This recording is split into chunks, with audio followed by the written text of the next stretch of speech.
Hello everybody and welcome. In this video I'm going to show you all charging methods for your Redmi Buds 6 Lite.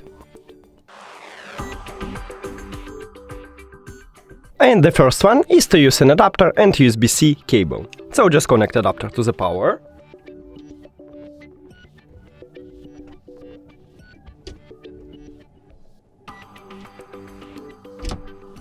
And USB-C cable to USB-C port at the bottom of the charging case. And right here we can see this LED light, so it means that it's charging. Now the second one is to use your phone. All you need to have is just a USB-C to USB-C cable, but if your phone do not support USB-C, maybe you should have Lightning to USB-C or even micro USB to USB-C. So just connect USB-C cable to your phone.